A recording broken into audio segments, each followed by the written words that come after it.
Voilà, on en est bien, comme je l'avais dit, à cet entretien avec M. Roger Sidokwaou. M. Sidokwaou, bonjour. Bonjour. Je précise, vous êtes chargé de communication de l'Institut universitaire Matt Finco. Vous êtes également ex-directeur des ressources humaines d'une multinationale française d'assurance en France et au Brésil. Également écrivain et consultant en management. Merci d'avoir accepté notre invitation. D'entrée, dites-nous, que faites-vous au niveau de l'Institut universitaire Matt Finco? Présentez-nous l'Institut. Alors, je vais vous présenter l'Institut, mais auparavant, merci de m'avoir invité. Merci d'avoir accepté notre invitation. Et je dis merci également à vos fidèles téléspectateurs d'avoir accepté de consacrer 10 minutes, un quart d'heure pour écouter ce que fait l'Institut Matt Finco. Alors, d'entrée de jeu, je vais dans le sujet. L'Institut universitaire Matt Finco est un institut d'enseignement supérieur autorisé par l'État béninois. Ça, c'est le premier point qui me paraît important. Deuxièmement, cet institut s'est donné vocation, et ça aussi, ça me paraît important, de former des leaders et des cadres sur le marché béninois. Alors, pour ça, l'Institut a analysé un petit peu comment fonctionnent les choses. Et s'est donné comme résolution de réconcilier le couple formation-emploi. Je m'en explique. Traditionnellement, notamment dans les entreprises, mais pas seulement, on faisait de la formation pour remplir un cahier de charges. Ensuite, on voyait si ça donnait quelque chose au niveau de l'évolution des métiers. Les choses ont changé. On inverse la donne. On analyse d'abord l'évolution des métiers, l'évolution des marchés, et en interne, la réponse est quels sont les emplois, quelles sont les formations qu'il nous faut pour répondre à cela. D'accord. Pour adapter donc cette formation à ce besoin-là. Absolument. Nous sommes tout à fait, nous, à l'Institut Matt Finco, dans cette démarche-là. Cette démarche sans laquelle, au fond, on formerait des cadres pour être des chômeurs. Voilà. De façon globale. Alors, quand on intègre, par exemple, l'université Matt Finco, comment on procède? Vous avez un cycle préparatoire? Comment ça fonctionne? Alors, ça fonctionne avec 2 bras armés. Le premier bras armé, c'est la formation au cycle préparatoire des grandes écoles d'ingénieurs. J'ouvre une parenthèse tout de suite. Allons-y. Un des différentiels de l'Institut Matt Finco, c'est justement un accord de coopération depuis pas mal d'années d'ailleurs, avec les grandes écoles d'ingénieurs françaises. L'école polytechnique, l'école centrale. C'est important de le dire aux parents qui nous écoutent et aux étudiants aussi, parce que... C'est ça qui vous différencie sur le marché des autres universités, qui existent aussi. Absolument, concrètement. Un étudiant qui entre après test, j'en parlais tout à l'heure, qui entre à l'Institut Matt Finco, passe 2 ans au Bénin. Et termine son cycle en 3 ans en France.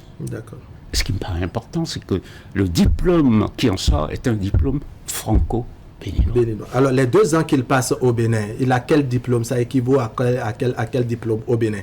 Parce que vous avez dit, ça fait donc une formation de 5 ans. Pour être ingénieur. Pour être ingénieur, donc 2 ans au Bénin et 3 ans en France. Le premier diplôme, c'est-à-dire le séjour de 2 ans au Bénin, équivaut à quel diplôme? On évite de faire un diplôme au bout de 2 ans.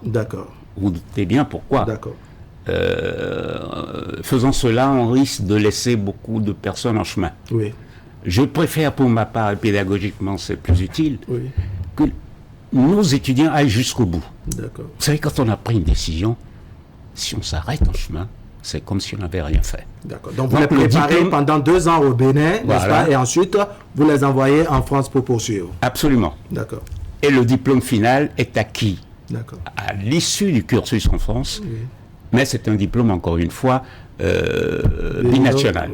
Bénino-français. Ça me paraît important. Alors, ce diplôme s'appelle le diplôme d'ingénieur.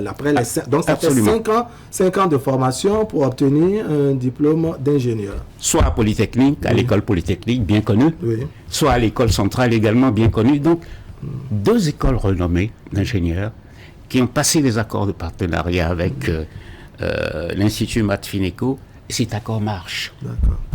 Alors, le deuxième bras armé dont je parlais tout à l'heure concerne ce que j'appellerais Matt Finco Business School. Et là, vous voyez bien qu'on est dans les services. On est dans l'actuariat, on est dans les finances, on est dans les assurances.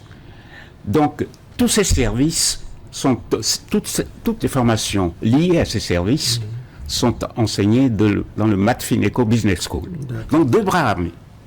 D'accord. Alors, les types de formations, concrètement, c'est lesquelles chez vous? Alors, il y a une 30aine de formations. Wow.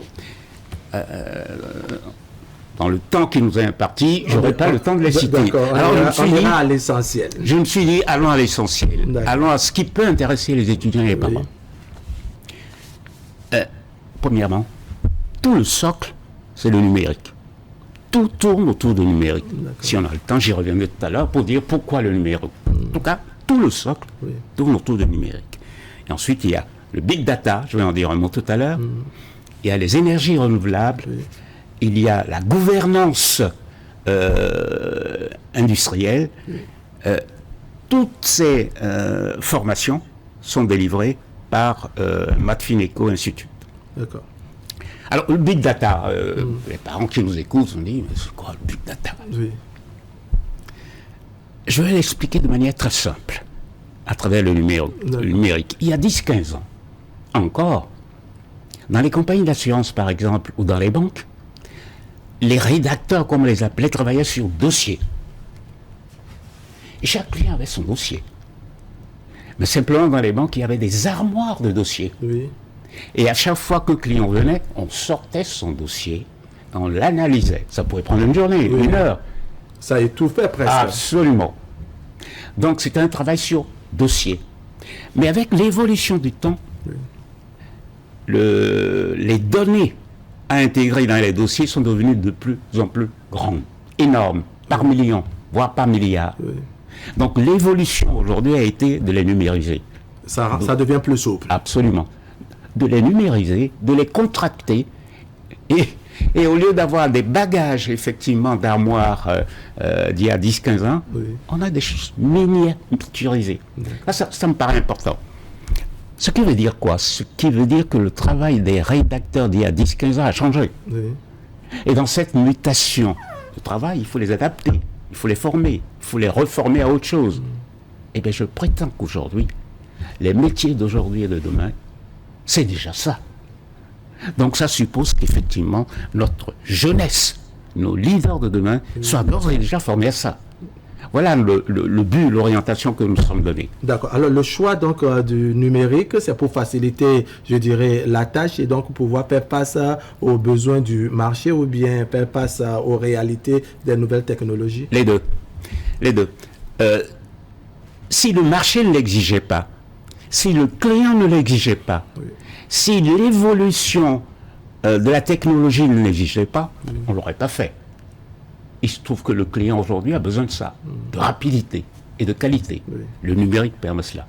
Il se trouve aujourd'hui que nous sommes dans un monde global où le numérique fonctionne déjà ailleurs. Alors si nous voulons rester en adéquation avec ce monde global, il faut qu'on suive. D'où l'importance du numérique. Alors, quel est le coût des formations au niveau de votre institut? Je n'ai pas fait votre question, mais j'aime bien parler de ces choses-là avec mon client vis-à-vis. Oui. D'accord? D'accord. Ça veut dire que c'est au coût à la tête du client, c'est ça? Non, pas du tout. Pas du tout. Il y a des tarifs. Mais c'est ardu de rentrer dans tous les tarifs en fonction des niveaux chaque année. Bon, en revanche, ce qui m'intéresse, c'est de pouvoir donner l'information, effectivement, aux futurs clients, on va dire. D'accord. Et pour cela, je vous dis à vous qui avez eu le plaisir de m'inviter qu'il y aura une séance d'information le lundi 24, bientôt. Lundi, après ce week-end, le premier lundi qui suit, le 24 août. Le 24 août, ce lundi, dans quelques jours, à l'Institut, une grande séance d'orientation et d'information, j'y serai. D'accord. Avec les patrons de l'Institut.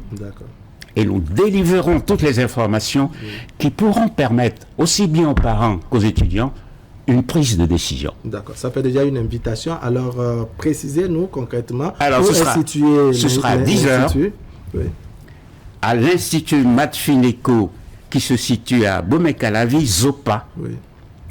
J'en profite pour donner un numéro de téléphone, c'est toujours pratique. Allons-y. Alors, c'est le 96, je répète, Oui. 96, Le 96, 71, 18, 41.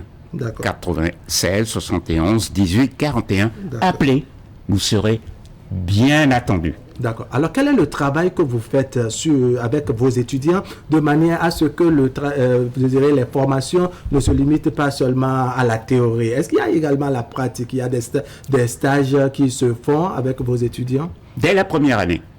Et c'est aussi une des particularités de l'Institut.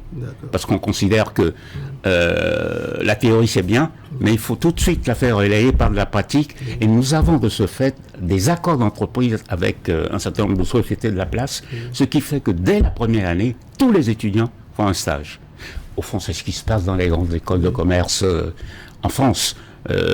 Au bout de la première année, les étudiants sont tenus de faire ce qu'on appelle des stages en alternance, qui généralement durent 8 mois. Eh bien, nous avons calqué ça chez nous et nous le pratiquons déjà. Et ça me paraît important parce que, vous savez, un grand penseur français qui disait, Rabelais, qui disait... François Rabelais, dans Pantagruel, science sans conscience... est ruine de l'âme. Est ruine de l'âme. Merci, Ali Baba. Alors, pour qu'il n'y ait pas ruine de l'âme, il faut qu'on passe de la théorie à la pratique. Et le seul moyen de le faire, c'est effectivement de passer des accords de coopération avec les entreprises de manière à ce que les étudiants puissent se mettre le pied à l'étrier la première année. La deuxième année, ils seront plus confortables. Ils le seront encore plus lorsqu'ils termineront leur cursus en France. Voilà. Donc, alors sur le terrain, quel est le déploiement, n'est-ce pas, des étudiants qui sont déjà passés par votre institut et qui fait, je dirais, la fierté de l'université Mata-Finco?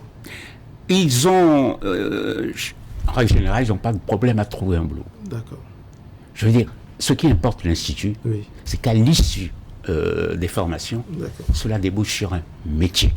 Encore une fois, il ne s'agit pas de former des chômeurs ou bien former des étudiants qui vont gonfler le rang des chômeurs. Je veux dire, ça, on le dit, tout le monde est d'accord, mais nous mettons ça en pratique.